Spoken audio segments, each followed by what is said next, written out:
Greetings, I'm John Phillips, and this is Up or Down. Democrats want to raise the minimum wage. Fracking comes under fire, plus a hit 80s sitcom is coming back to life. All this and more will be judged with a thumbs up or a thumbs down by our panel. They are stand-up comic and PJTV contributor Stephen Cruiser. And right next to him is the very fair-minded civil rights defense attorney, Mr. Leo Terrell. As you can see, both of them have their thumbs ready to go, so let's get started. Our first topic involves a new attorney general. Loretta Lynch was confirmed by the Senate nearly 6 months after she was first nominated. Lynch is the first African-American woman to ever hold the position. She was confirmed in a very close vote of 56 to 43. Republicans were against her confirmation because they say she failed to distance herself from President Obama's immigration policies.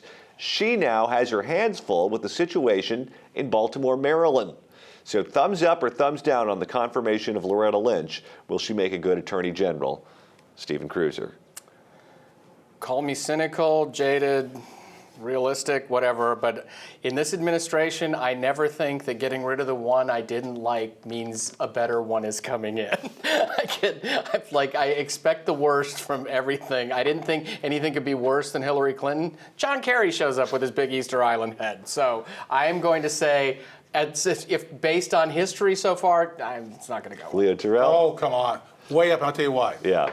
Ask Rudy Giuliani. She's a former U.S. attorney. She's a prosecutor. She goes after bad people. So unlike Eric Holder, unlike the backlash there, it was amazing to me that her confirmation was held up for 6 months. She is a solid prosecutor who prosecutes bad people. Talk to me about that. When you're before a judge and they have a history of being a prosecutor as opposed to a corporate attorney or a defense attorney or whatever, is there a different feeling in the courtroom? Yeah, there's a different feeling because from a perspective of a prosecutor, you want to remove bad individuals from society. Corporate attorneys, they make deals. They cut deals. It's more of a totally different day and night situation between a prosecutor who looks for justice and corporate attorneys who look for profits. Total different mindset. So you think she'll be better than Holder? Oh, there's no question because of her background. Yeah. And it's going to help Baltimore because they're trying to get justice in Baltimore. Her prosecutorial skills are going to be at issue, and she's well experienced. And she got 7 Republicans to vote for her confirmation as well. Well, they're kind of Republicans. Lindsey Graham, Jeff Flake. I'm not partying with any of those guys soon. Let me say, I want her to be better. Trust me, I want her to be better than Holder. I think because she's a prosecutor, maybe she can be. I'm just saying, I'm a little conditioned by this administration thus far. So. All right. On to topic number 2. Democrats are expected to introduce a bill that would increase the minimum wage. Democrats are rallying to raise the federal minimum wage to $12 an hour. In the state of California, they want it to $15. It would happen in steps from its current level of $7.25 an hour to $12 an hour by the year 2020.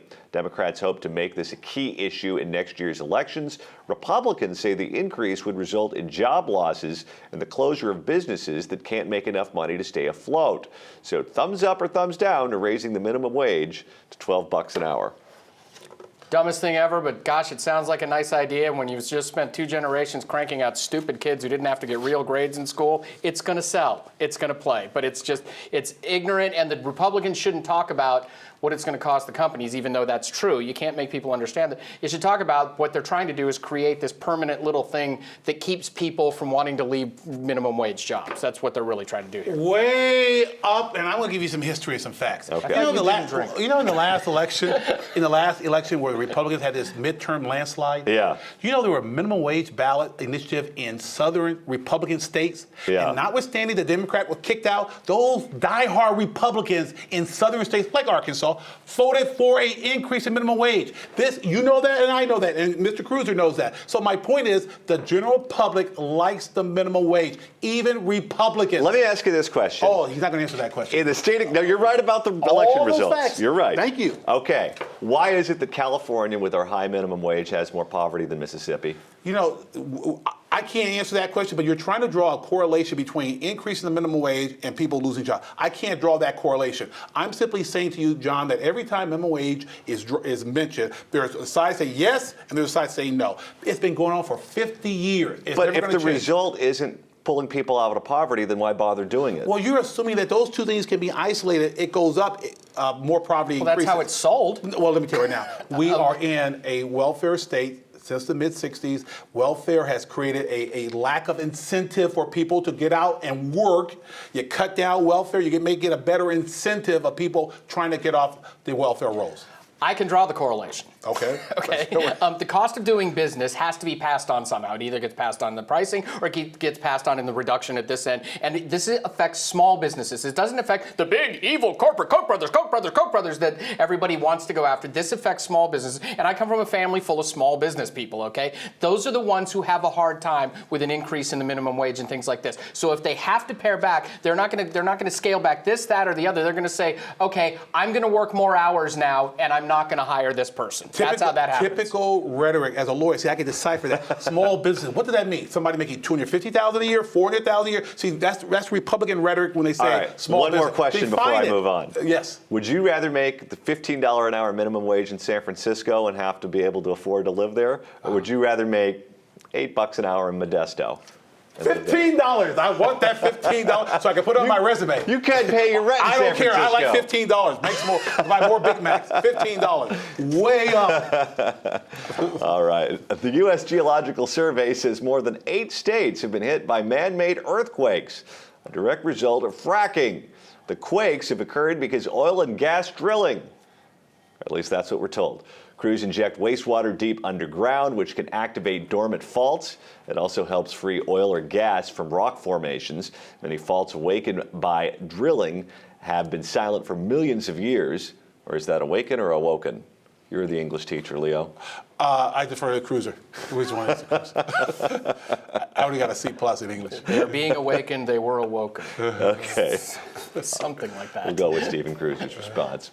There are over a dozen regions affected by quakes linked to drilling. Some of the states include Oklahoma, Ohio, Texas, Colorado, Kansas, New Mexico, Alabama, and Arkansas. You can see on this map how the earthquake hazard has increased in those areas over time. So up or down, should there be more regulations on fracking, Stephen Cruiser? Well, I don't like more regulations on anything. I think, and these same scientists were telling us that the population was causing earthquakes 25 years ago. So the overwhelming population, was it Paul Ehrlich? Was he the population bomb guy? Yeah, he was. There was going to be so I think that there should be more research. I like the fracking is going to create energy independence here, the likes we haven't seen. It's creating a booming economy in Pennsylvania right now. It's giving people work in North Dakota right now. It's doing wonderful things for the economy. And this correlation here could be a little too tied into what the greenies want us to believe. And just because the scientists are saying they're convinced of it, they didn't say they proved it. They're convinced of it though right now. We haven't agreed at all. I know. Way up. Let me tell you right now, if we were in a court of law and we said, let's put on some evidence to determine whether or not fracking caused more earthquakes, the judge will allow the scientists to give expert testimony. They wouldn't allow Cruiser because he's not an expert. My point is, we got to go with the scientific evidence. And the scientific evidence says there is a danger, and we are basically bargaining between profits and loss of lives. I guarantee you, if it's directly related to people losing their lives due to this fracking, no profits can. But you know how this works, Leo. Sometimes there's an issue that becomes a proxy battle for something else. True. So the fracking earthquake connection could be a proxy battle for whether or not we want to stick with fossil fuels, the environmentalists versus the oil people. Just like, I don't know if you've been following this, but this whole Safir Vergara mess here in California. Yes. She and her ex had embryos. They went to one of those fertility clinics, and they had embryos created, and now she wants them destroyed because she has met a new guy, and she doesn't want him to be able to use those embryos to make babies. Right. He wants to use the embryos to make babies. I want to be the surrogate. That's. You saw Arnold Schwarzenegger do that in that movie. I want to be the surrogate. I'm sorry. But yeah, he wants to make babies with it. He's saying, you can't destroy this. This is human life. So it's become a proxy battle for abortion instead of a property battle. I'm still shocked that a lawyer is pro-regulation. Well, I'm so taken aback by that a lawyer would want more laws, which lawyers have to write. The lawyer believes in evidence, and the scientific evidence is we go to the expert testimony. That's why I got to go thumbs up. Big thumbs up. You know what? We've been living with earthquakes our entire lives. People from the Midwest, they need to just suck it up. The fish you're buying or the crabs you're buying from the Northwest right now have killed more people trying to get them out of the water than the fracking is killing The right only now. time So I honestly thought check your dinner. Only time I thought I was going to leave this earth is during that Northwest earthquake, and I could not sleep in my bed for a month because I thought I was going to be gone. I thought You thought the earth was going to swallow you know how much or- fracking was going on in LA then? No way. Zero. Okay. Oh my God, Leo's story is unfracking believable. We asked our fans on Facebook and Twitter if there should be more government regulations on fracking, and here are the results. 80% of you said yes. More regulations are needed because it's causing more problems and more earthquakes. Look at that, the PJTV audience with Leo Terrell. Yay! 10% of you said no, fracking should continue because we need domestic Cruisers sources fans. of oil and gas. 10% of you said it doesn't bother me because it's not happening near me. Selfish people. You guys should all Thank start you all. dressing like Saudis then, if that's what you want. Just start dressing like you're all from the House of Saud. That's what you are. You're big oil. No. Off to linens and things. Now on to our final topic. The hit 1980s sitcom Full House is coming back to life thanks to Netflix. Netflix has ordered 13 episodes of Fuller House. Get that? Fuller House. The new series will premiere in 2016. The spin-off will star Full House's vets, Candace Cameron. She's gotten married now. What is her last name? Puree, I think. Puree? I don't know how to. That sounds like some cream you'd put on your face that you bought off of QVC, but whatever. Jodie Sweetin and Andrea Barber. John Stamos will produce and guest star. Other Full House alums will also make guest appearances. They include Bob Saget, Dave Coulier, and Lori Loughlin. The new series will be like the old one, which means not very funny, and involves raising a family in a group setting. This time, the daughters are the ones raising their children and living together. So up or down to Fuller House? Not enough alcohol in the world. Right now, not enough. My daughter loved that show, and it was safe for her to watch when she was younger, so I got to see a lot of. I didn't like it when it was on. It's just the only good thing that came out of Full House was it got Dave Coulier just famous enough to go out with Alanis Morissette, dump her, and then she wrote the one good album. So. Oh, hey, come on. Bring back Bewitched. And I want Bewitched back. I like, way down. Forget that show. No way. Are you a Dick York or Dick Sargent guy? Dick York, the original. Thank you. The original. Thank you. Darren. And I suggest that we have a new Bewitched series with Jim Carrey playing Darren. You know, our pal Doug McIntyre used to write for Full House.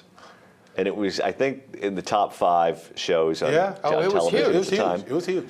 And he quit, and he was getting paid really well, and the show was it was very successful. And he said, I just couldn't do it anymore. It was killing my will to live.